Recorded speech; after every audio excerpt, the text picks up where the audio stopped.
Hi, everyone. I'm your host, Patty Giarrusso, and this is Let's Talk Pets on Society Bites Radio. Today, we welcome to the show Samantha Fox from Fox Foster Kittens. Samantha is the president and founder of Fox Foster Kittens in Sarasota, Florida. And Fox Foster Kittens is a 501c3 nonprofit rescue organization dedicated to helping reduce the euthanasia rate due to overpopulation and curable illnesses that most other cat rescues are unwilling or unable to help with. They take on the most challenging cases such as ruptured eyes, broken bones, and terminally ill cats and kittens. They pull kittens and cats from high-kill shelters to help reduce euthanasia rates. They also educate the community on the benefits of spaying and neutering to help reduce the overpopulation of unwanted cats and kittens in South Florida. Welcome to the show, Samantha. Hi, happy to be here. Great. So I have called on you several times when a very sick little kitten has been found, and generally when that's the case, I know nobody else will help, but you are always willing to help, and it doesn't matter what time of day or night it is, you make arrangements and get that kitten to safety. So why don't you tell us how you got involved in this? So I actually started rescue when I was 13 years old. It was not my choice to get started. We had just lost our 19-year-old cat, and my parents did not want to adopt anymore. So they were like, hey, we'll just foster some kittens, and the rest is history. I became absolutely in love with fostering, and the more I got into it, I started to see the need for the sick kittens. And slowly I stopped fostering the healthy ones and became more and more into the medical cases. And I found a vet who was willing to teach me. And she has taught me so much about the medical cases that now I'm able to do the critical ICU care at home under her guidance. Wow. So I am able to take those ones that you call me on that no one else wants and can handle. So how long have you been doing that critical care type of thing? About 6 years now. Oh, wow. Okay. Yeah. And how long have you had the actual nonprofit rescue? It has been exactly a year. Oh, wow. Jeepers, I'm learning all this stuff about you. I've been fostering for 13 years, so. Yeah. And I know all my you're always busy. Years, young adult years, they all went to rescue. While Wow. everyone was at football games and stuff, I was at home bottle feeding. So Yeah. It all went to the cats, and now I'm actually left high school and went to online school so I could become fully devoted to the cats, and that's when I really dove into the hard part of rescue, the sick ones, and I just never came back. Yeah. Now I'm stuck with the sick ones. Yeah, and you have the most, I mean, to me, it's almost sometimes it's hard to even look at the pictures of the kittens that you help, because generally you would expect that a kitten found in some of the conditions that the ones that you help are found, that they would be immediately euthanized, but you don't let that happen. You race right in there and grab them and help them. How many kittens have you helped to date, do you think? I stopped counting after around 7,000. What? Oh my gosh. That's incredible. So how many do you generally have with you at any given time? Is there an average number that you're able to care for, and then it just becomes too much, or how does it work? It depends on how critical they are at the time. I won't take more than 2 at a time that need physical therapy and their bladders expressed. But on average, I won't do more than 15 litters or groups at a time. We average about 50 to 60 kittens in the rescue at a time. But, there's only me and 2 other fosters. I like to keep things small so I can watch what's going on. If you get too big, you start to lose what's going on, and then you don't know what's going on in your rescue.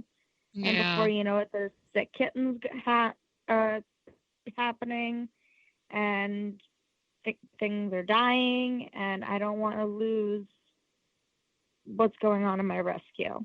Yeah. So what I do is I get the kittens healthy, and then I move them out to 2 other fosters.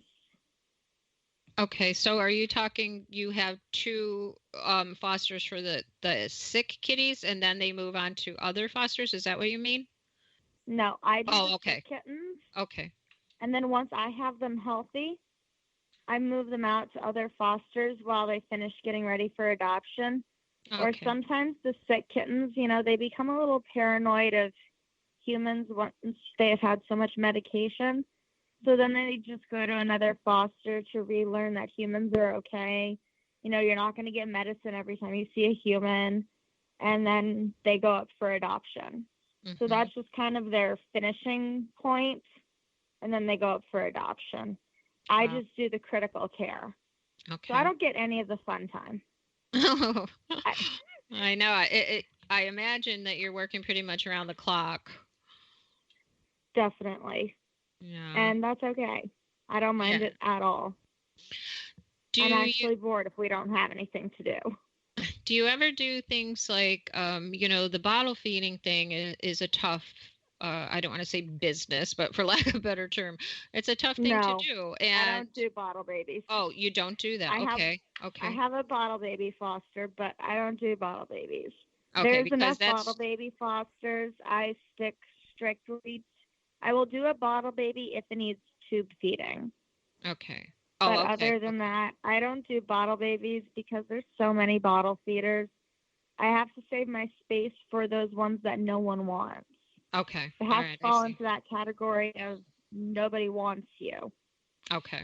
All right. So you are able to find the ones for the bottle feeding, because I've learned since I've been doing what I do and I never knew about, the kitten rescue or anything, that it required like every 2-hour feedings. And I can imagine, with you, that's why I asked if that's what you did too, because I know that that's like an every 2-hour event, and I don't understand how you could possibly do all that you do. I mean, it would be like you're a superwoman, Yeah, I don't do the bottle feeding because I'm doing the tube feeding, the syringe feeding, the medicating, oxygen therapy, IV fluids. So I'm doing all of that. I leave the healthy bottle babies for the bottle feeders. Okay. That's not what I do. Okay. I can do bottle babies, but it's not what I like to do.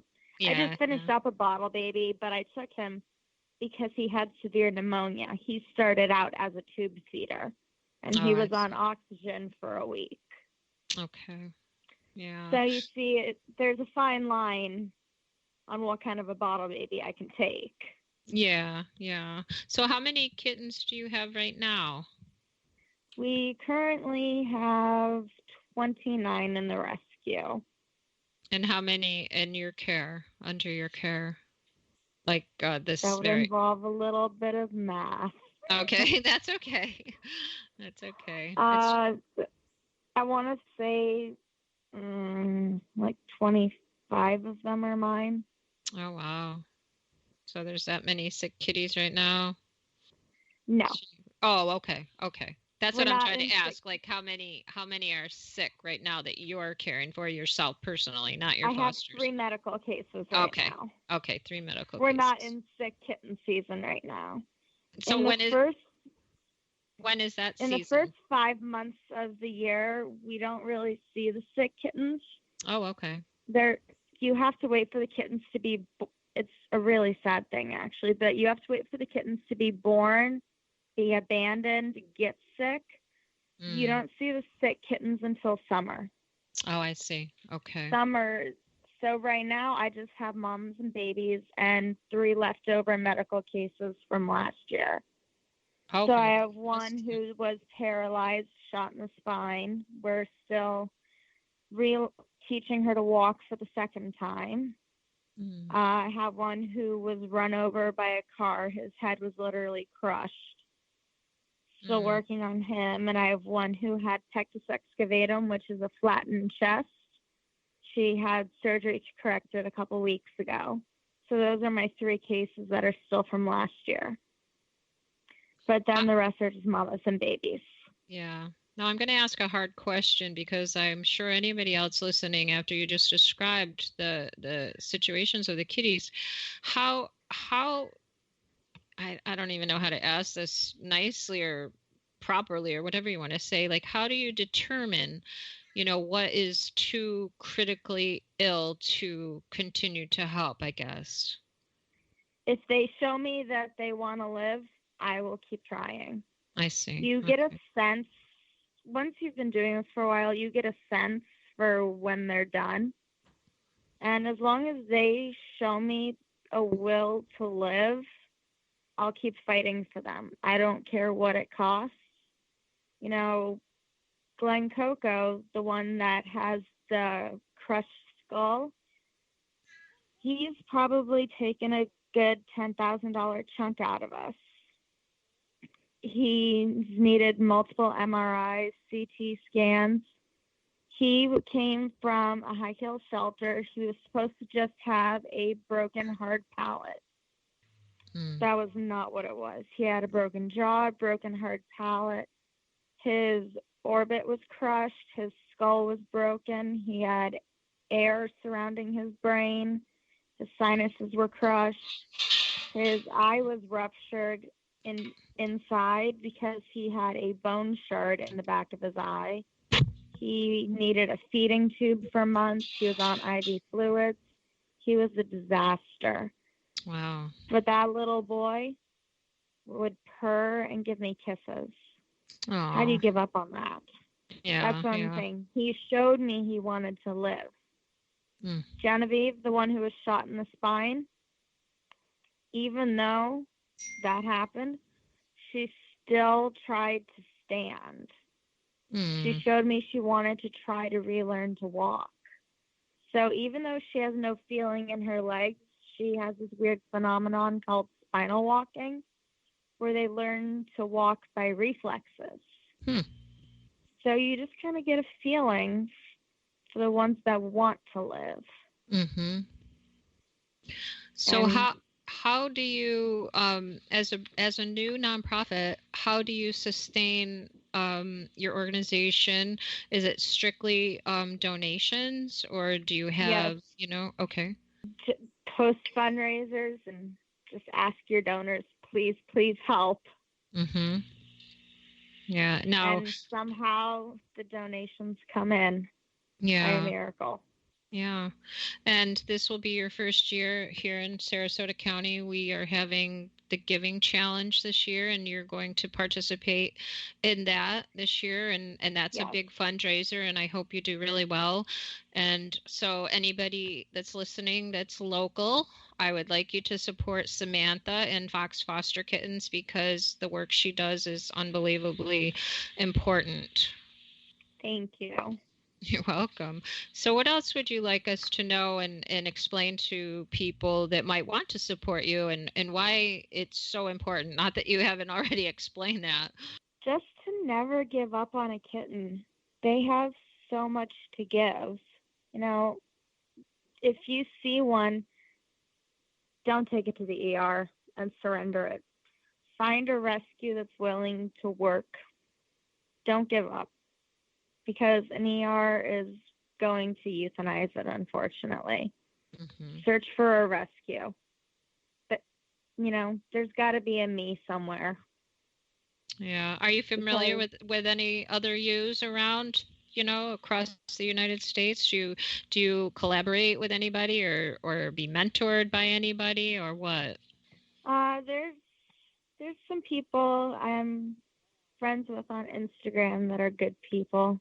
They don't have their own rescues yet, but they're working on it.